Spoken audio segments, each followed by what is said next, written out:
Kipindi cha Nuhu kulikuwa na safina moja ambayo kwayo watu wangekuwa salama, na kama ulifuatilia watu tunajifunza, kuna kipindi tuliwahi kujifunza tukagusia kidogo juu hii safina. Kwa hiyo alikuwa na safina moja ambayo angekuwa salama. Na leo pia kuna safina ambayo ni kanisa la kweli la Mungu ambayo tulijifunza, ambayo ina sifa mbili: wanazishika amri za Mungu na kuwa na imani ya Yesu. Na katika siku zilizopita tumejifunza hizo amri za Mungu 10 ambazo kanisa la Mungu wanazifundisha, na yeyote ambaye lazima afike Kanaani ya mbinguni lazima wanazo. Na tukasema ya kwamba kanisa lolote ambalo unaona hawazifundishi amri hizi 10 za Mungu na hawamwamini Yesu, hapo sio salama. Kwa hiyo leo tutajifunza safina bandia safarini. Na Ufunuo inaeleza habari ya wanawake wa aina mbili.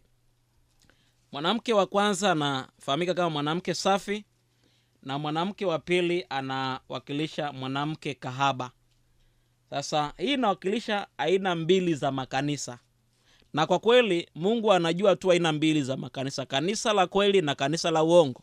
Na tunapoelekea mwisho hata utachanganyikwa na madhehebu. Maana hata leo Mungu anaziweka tu kwenye aina mbili: kanisa la kweli na kanisa la uongo. Na kanisa la kweli utalijua kwa namna ambavyo wanafundisha sawasawa na amri 10 za Mungu, amri ya kwanza mpaka ya 10, ikiwepo na ile amri ya Sabato takatifu ya Bwana siku ya 7. Lakini pia wanamwamini Yesu, wanaamini kwamba wanaokolewa kupitia damu ya Yesu na kwa neema ya Yesu Kristo.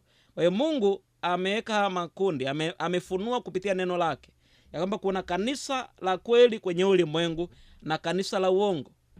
Na lazima ujiulize kwenye maisha, uangalie ili usije ukaangukia kwenye kanisa la uongo. Kuna faida sana na kuna umuhimu wewe kujifunza ili ujue ya kwamba hii safina bandia ni ipi. Na leo tutaangalia habari ya hili kanisa ambalo shetani anatumia kwa ajili ya kuwadanganya wengi. Lakini kabla tujaenda huko, nikupitie tu kwenye Mwanzo sura ya 12, Ufunuo 12, ambayo inaeleza habari ya mwanamke safi ambaye ndiye anawakilisha kanisa la kweli.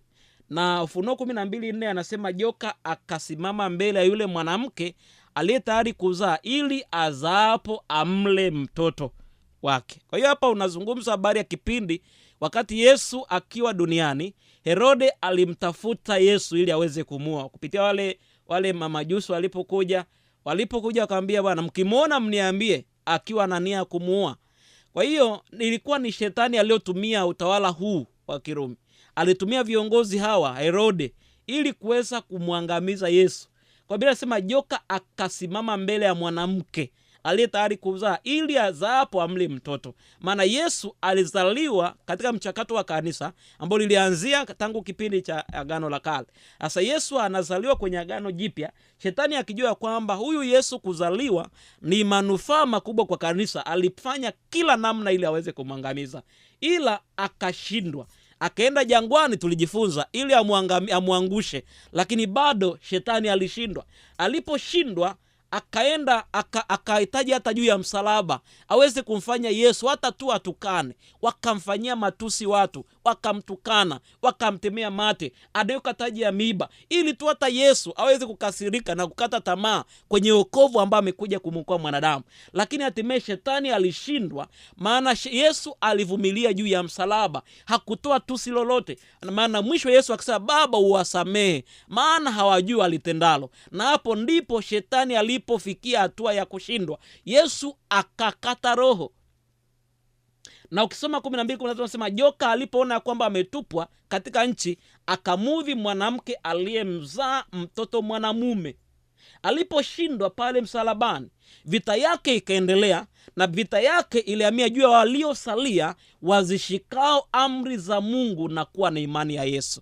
Alitamani kuangamiza mitume, alitamani kuangamiza kanisa, lakini bado shetani alishindwa. Ila anasema vita yake imehamia juu ya waliosalia, na hili ndilo kanisa la Mungu, kanisa la waliosalia katika ulimwengu ambao una mchanganyiko wa madhehebu na mchanganyiko wa imani, ila lipo kanisa la Mungu wanaozishika amri za Mungu na kuwa na imani ya Yesu. Na sisi nikwambia, ajenda ya shetani leo hangaiki na watu wengi, na hangaika na wale wanaozishika amri za Mungu na kuwa na imani ya Yesu. Ukisoma Ufunuo 12:17 anasema joka akamkasirikia mwanamke, akaenda zake afanye vita juu ya wazao wake waliosalia, wazishikao amri za Mungu na kuwa na imani ya Yesu, na kuwa na ushuhuda wa Yesu. Naye akasimama juu ya mchanga wa bahari. Kwa shetani amefanya vita juu ya kanisa la Mungu. Ila habari njema ni hii, hawezi akalishinda, maana Yesu Kristo ndiye kiongozi wa hili kanisa. Bwana Yesu asifiwe. Amina. Unapoenda Ufunuo 17 anaeleza habari ya mwanamke mwingine, mwanamke kahaba. Na Ufunuo 17 mstari wa 1 na wa 2 anasema, akaja mmoja wa wale malaika 7 wenye vile vitasa 7, akanena nami akisema, njoo huku nitakuonesha hukumu ya yule kahaba mkuu aketie juu ya maji mengi. Sikiliza, aketie juu ya maji mengi, na maji mengi yanamaanisha watu wengi. Ukisoma ile 17 fungu la 15, kwa anasema njoo nitakuonesha hukumu ya yule kahaba mkuu, na ni kahaba mkuu ameketi juu ya maji mengi, juu ya watu wengi. Na anasema ambaye wafalme wa nchi, fungu la 2, wamezini naye, nao wakao katika nchi wamelevya kwa mvinyo ya uasherati wake. Mwanamke huyu ama kanisa limewadanganya wengi. Mwanamke huyu ama kanisa limewalewesha wengi kwa mvinyo kwa mvinyo wa uasherati. Manake ni kwamba kwa mafundisho ya uongo yasiyo kwenye Biblia. Huyu mwanamke ana mvinyo, anawanywesha watu mvinyo wa uasherati wake. Na unapozungumza habari ya uzinzi kwa kiroho, maana ukiangalia hata Ezekiel anazungumza habari ya uzinzi, anapozungumza habari ya Israeli, akizungumza habari ya watu hao wamefanya uzinzi, wameniacha mimi wakaenda kuabudu sanamu. Kwa unapomwacha Mungu na kufuata maagizo mengine, maana yake ni uzinzi. Kwa unapozungumza habari ya unabii, huu uzinzi wa kiroho ni kuacha maagizo ya Bwana, kumwacha Mungu na kufuata utaratibu wako mwenyewe. Sasa huyu mwanamke kahaba amefanikiwa kuwalewesha wengi kwa mvinyo wa mafundisho ya uongo, na wengi wameingia kwenye mafundisho ya uongo. Na huyu mwanamke, ukisoma fungu la 17 fungu la 5 na la 6, anasema katika kipaji cha uso wake alikuwa na jina limeandikwa la siri. Sikiliza kwa makini sana kwenye Biblia. Anasema ana jina, ila hili jina limeandikwa, na hili jina ni la siri, kwamba si kila tu ambaye anapita anaweza akaliona. Hili jina limeandikwa la siri. Ila habari njema ni hii, kwa yote ambaye anasoma neno la Mungu, anaamini Biblia, hili jina limewekwa wazi. Ila mwanamke ana jina limeandikwa la siri, Babeli mkuu, mama wa makahaba na machukizo ya nchi. Anamaanisha nini? Huyu kahaba ana mabinti zake, na sasa huyu ni mama wa makahaba, amezaa makahaba. Anamaanisha nini? Huyu mama ana wafuasi wengi, ana madhehebu nyingi ambazo nazo zinafuata maagizo yake, ambazo nazo zinafuata kila alichokianzisha, ambazo nazo zinafuata desturi za wanadamu, ambazo nazo zimeliacha neno la Bwana. Na huyu mwanamke ana jina linalomtambulisha ni Babeli mkuu, mama wa makahaba na machukizo ya nchi. Na fungu la 6 nasema, nikamwona yule mwanamke amelewa kwa damu ya watakatifu na kwa damu ya mashahidi wa Yesu, nami nilipomwona nikastaajabu ajabu kuu. Yohana anapomwona mwanamke huyu, anapooneshwa, anaambia panda huku nitakuonesha mwanamke yule. Yohana alipomwona kastaajabu, ana jina limeandikwa Babeli, mama wa makahaba, lakini mwanamke yule anasema amelevya kwa damu ya watakatifu, ameua watu wengi. Huyu mwanamke ana jina Babeli, maana yake ni machafuko. Unapozungumza Babeli kwenye Agano la Kale ni machafuko, kwenye ule mnara wa Babeli wakati Mungu alipochafua lugha. Kwa Babeli ni machafuko. Lakini Babeli tutazungumza kesho, tutazungumza habari ya kitu kingine. Ila huyu mwanamke ana mabinti zake, na mabinti ni wale wanaofuata taratibu na mafundisho yake. Maana huyu mwanamke ana utambulisho unaomwakilisha. Na huyu mwanamke kitu kingine ambacho alikifanya, aliua watakatifu. Na ukiangalia ambaye alifanya hivi si mwingine ndiye pembe ndogo, ambaye Danieli 7 fungu la 25 anasema naye ataazimu kubadili majira na sheria. Kwa mwanamke ambaye anazungumziwa hapa ndiye pembe ndogo kwenye Danieli sura ya 7, ambaye ilibadili majira na sheria. Ila sema huyu mwanamke Babeli mkuu, ambaye sasa ni muungamaniko wa hizo wa ujumla. Sasa huyu mwanamke kahaba ambaye ni mama ana mabinti zake wameunganika, Babeli mkuu, mama wa makahaba, huyu alibadili sheria, na katika kubadili sheria wakazifuata maagizo hao ya wanadamu, wakaua watakatifu. Na ukiangalia watakatifu wengi waliuawa kupitia kwa kanisa la Rumi, kanisa la Roman Catholic, waliuawa watakatifu wengi. Na sisemi hivi kwa sababu ninachukia waumini wanaosali hivyo, ila nazungumza kwa sababu Mungu anahitaji sisi tuelewe. Maana kuna makanisa aina mbili, kanisa linalofundisha amri za Mungu, ila kuna mwasisi wa hili kanisa, na si mwingine shetani mwenyewe. Anatumia taasisi ya kidini kukamilisha alichokipanga. Na huyu mwanamke atatumia mamlaka za kidunia, maana mwanamke anaonekana amepanda mnyama, yuko juu ya mnyama. Huyu mwanamke ataendesha serikali za kidunia, na huyu mwanamke atafanya sheria zikitatungwa, taratibu zitatungwa ili kulazimisha ibada katika siku ya kwanza ya juma. Na tulijifunza ya kwamba siku ya kwanza ya juma kwa mujibu wa Biblia, tulivyokuwa tunajifunza habari ya badiliko la Sabato, ni ya kwamba ni Jumapili. Huyu mnyama huyu mwanamke atatumia mamlaka za kidunia ili kulazimisha ibada ya siku tofauti na siku ya Bwana, siku ya Sabato. Kwa unapoona haya lazima ukae chonjo, maana Mungu ni nyakati za mwisho, tunakaribia nyumbani, na katika kukaribia nyumbani anatamani usije ukapotea ili tuweze kuokolewa. Sasa Biblia inasema kwenye kitabu cha Ufunuo sura ya 13 fungu la 15 hadi 17, maana unapozungumza habari ya pembe ndogo, unapozungumza habari ya mwanamke, anahusianisha pia na Ufunuo ile 13 kwenye fungu la kwanza mpaka la 10, yule mnyama anayetokea majini. Na Ufunuo 13 anasema akapewa, fungu la 15 hadi 17, nitasoma hadi 16, akapewa kutia pumzi katika ile sanamu ya mnyama. Hapa nazungumza habari ule mnyama wa pili sasa, ambayo nimesema huyu mnyama amepanda mnyama, huyu mwanamke amepanda mnyama mwekundu kwenye Ufunuo ile 17 na 18 ukisoma. Na huyu mnyama ukisoma Ufunuo 13 anaeleza habari ya wanyama wa pili. Mnyama wa kwanza anatokea majini na mnyama wa pili anatokea nchi kavu. Na huyu mnyama wa kwanza ndiye yule ambaye anafahamika kama pembe ndogo, ambaye ni Rumi ya kidini. Na unapoenda fungu lile la 10 na kuendelea, anazungumza habari ya mnyama anayetokea nchi kavu mwenye pembe mbili, ambaye ni kama za mwana kondoo. Na huyu anaeleza habari ya utawala mwingine, si utawala mwingine, anaeleza habari ya taifa la Marekani, jinsi lilivyoinuka na jinsi ambao litatumika na tawala za kidini kwa ajili ya kulazimisha ibada. Na napozungumza habari ya huyu mnyama ambaye anazungumza habari ya taifa hili la Marekani ambalo limezidi kubadilika, anasema huyu akapewa kutia pumzi katika ile sanamu ya mnyama, hata ile sanamu ya mnyama inene, na kuwafanya wote wasiomsujudu sanamu ya mnyama wauawe.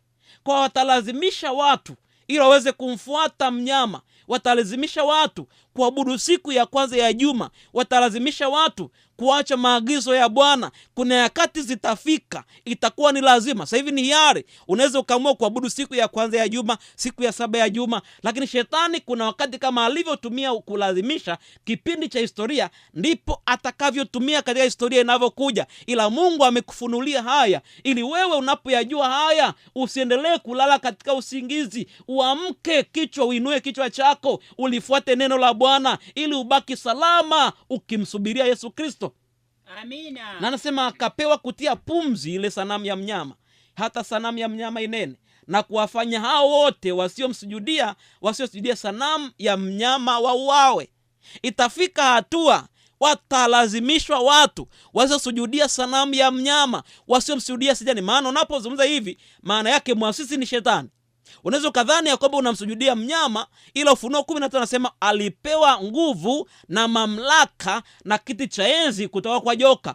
Kwa unaona kana kwamba unamsujudia mnyama ila unamsujudia joka. Maana hii ni ibada kwa shetani, ila ikiwa kwa picha kama ya mwanadamu, kama ya mnyama, kama kiongozi wa dini, kama taasisi ya kidini, lakini kwa kweli anayezungumza, anayeabudiwa si mwingine, ni shetani. Itafika hatua shetani atalazimisha wanadamu kumwabudu na kuacha ibada ya Mungu kwa sabato ya kweli na kumwabudu yeye katika siku tofauti na yeye aliyoitoa.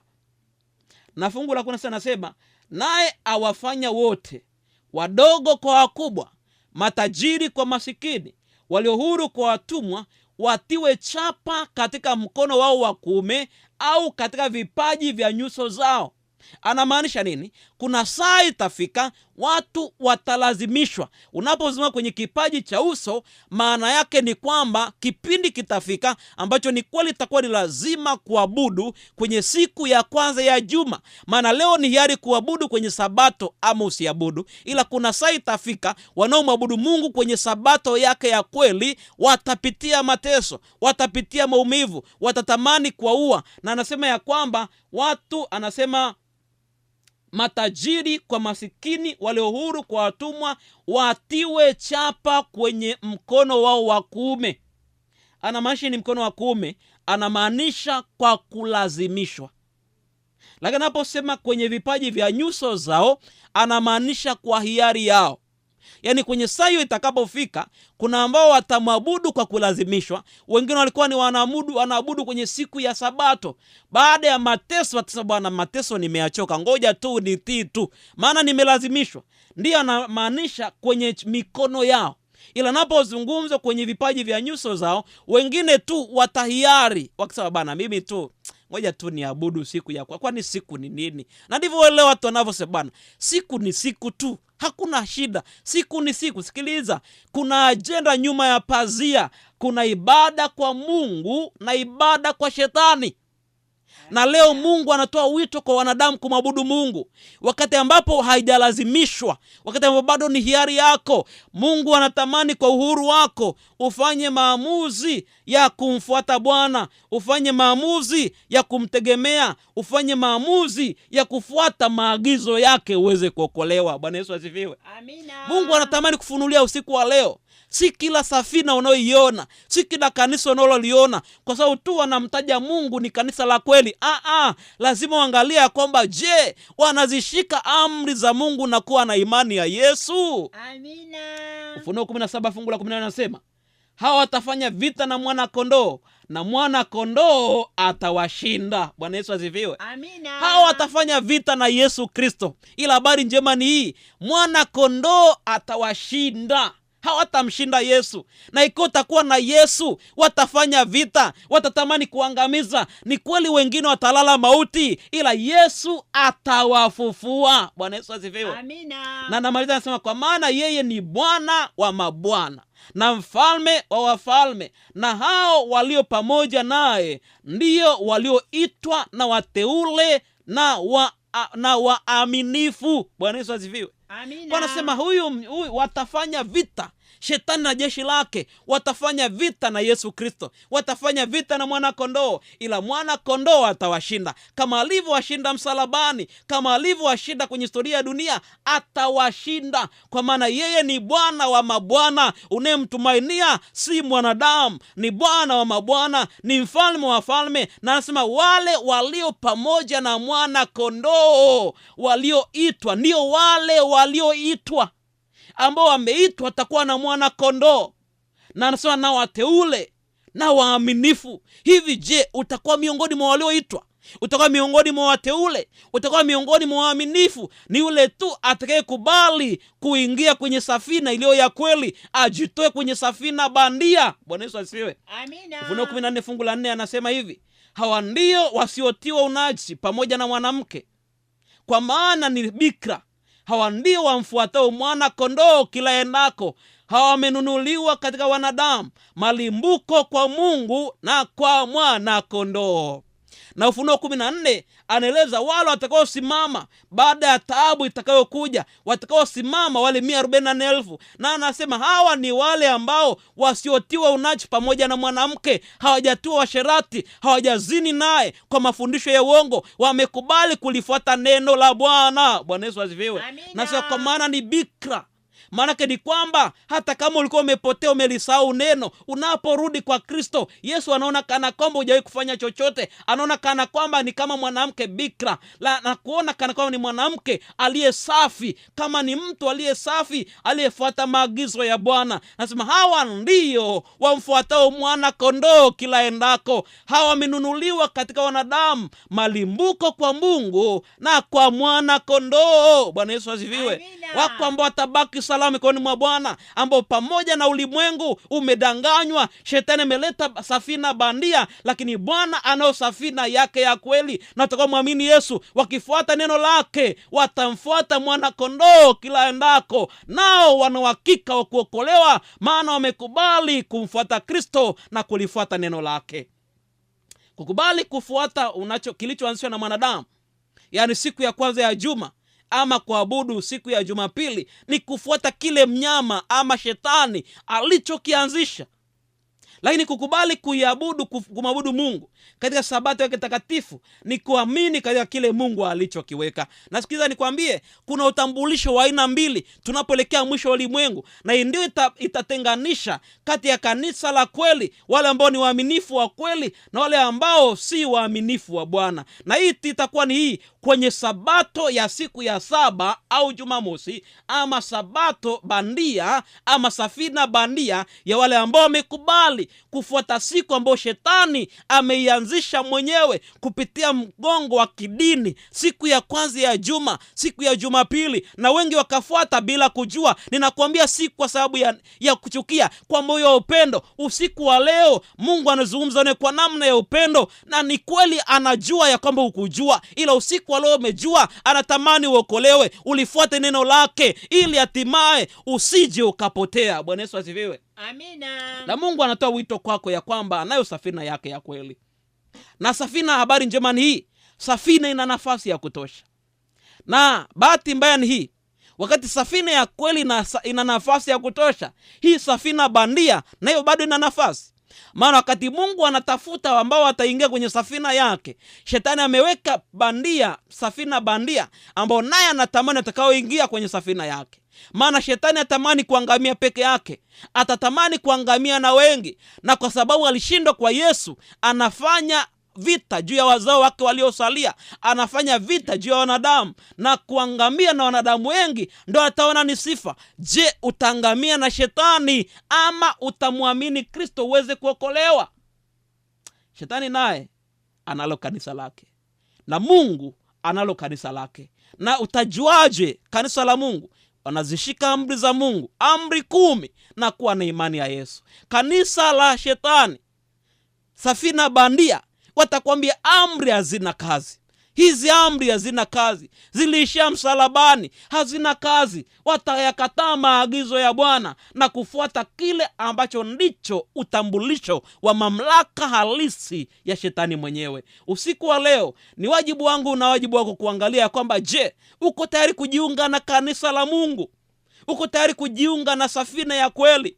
Uko tayari kujiunga na hii safina, ama umesema liwalo na liwe, unahitaji kuangamia? Mungu hahitaji uangamie, anakuita kwa upole usiku wa leo, anakwambia, mwanangu, nimekuwasilishia ukweli huu. Ni kweli ni mchungu, unaona kana kwamba ni ukweli ambao unaumiza, ila sikiliza, unapoona sindano inachoma, ndiyo Mungu anatamani ikupatie matibabu. Bwana Yesu asifiwe. Unapochoma sindano hospitalini huwa inaumiza, lakini hatimaye dawa yake inaponya. Katika sindano ya neno la Bwana, huu kweli unachoma kama mkuki, unachoma kama nini, lakini habari njema ni hii, huu kweli una uponyaji wa milele. Bwana Yesu asifiwe. Amina. Mungu anao watu wengi sana ndani ya madhehebu mengi.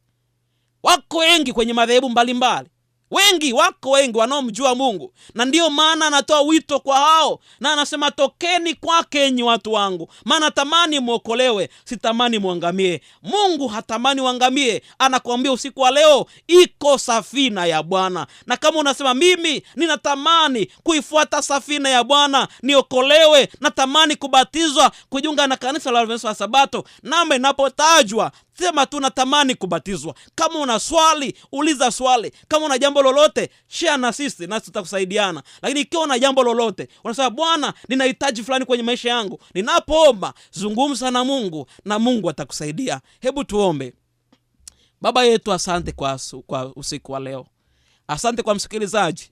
Umetukumbusha ya kwamba iko safina bandia, ila si kwamba tu kuna safina bandia, iko safina ya kweli. Na usiku wa leo unamwita msikilizaji kujiunga na safina yako ya kweli, maana kwa kweli tuko mwisho wa wakati. Naomba umsaidie Bwana. Ni kweli anapata kigugumizi kufanya maamuzi. Usiku wa leo Bwana, Roho yako Mtakatifu akamsaidia, akapatia ujasiri wa kufanya maamuzi ya kuifuata safina yako na kaweze kuokolewa. Lakini ukamsaidie Bwana, ikiwa alishabatizwa akaiacha imani, akatoka ndani ya safina yako Bwana, anatamani kurejea, Baba mpokee kwa neno lako ili jina lako litukuzwe. Mwenye haja fulani, aliye ni mgonjwa, mwenye changamoto ya ndoa, mwenye changamoto ya kazi, mwenye haja yoyote Bwana anayokuomba, ninaomba kwa namna ya pekee kaguse mahali alipo, kampatie uponyaji ili jina lako litukuzwe, kwa jina la Yesu, amina. Amina.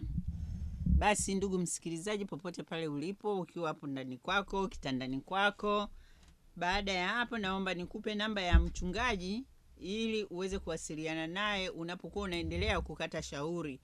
Namba ya mchungaji Yonas Rajabu ni 0620 51 46 22. Nitarudia 0620 51 46 22. Na namba nyingine ni 0754 75 50 61. 0754 75 50 61. Hiyo ya Mzee Mjema kwa mawasiliano zaidi. Msikilizaji, nikutakia usiku mwema na karibu tena usiku mwingine. Kipindi cha Nuhu kulikuwa na safina moja ambayo kwayo watu wangekuwa salama, na kama ulifuatilia watu tunajifunza, kuna kipindi tuliwahi kujifunza tukagusia kidogo jua hii safina. Kwa hiyo walikuwa na safina moja ambayo angekuwa salama. Na leo pia kuna safina ambayo ni kanisa la kweli la Mungu, ambayo tulijifunza, ambayo ina sifa mbili: wanazishika amri za Mungu na kuwa na imani ya Yesu. Na katika siku zilizopita tumejifunza hizo amri za Mungu 10 ambazo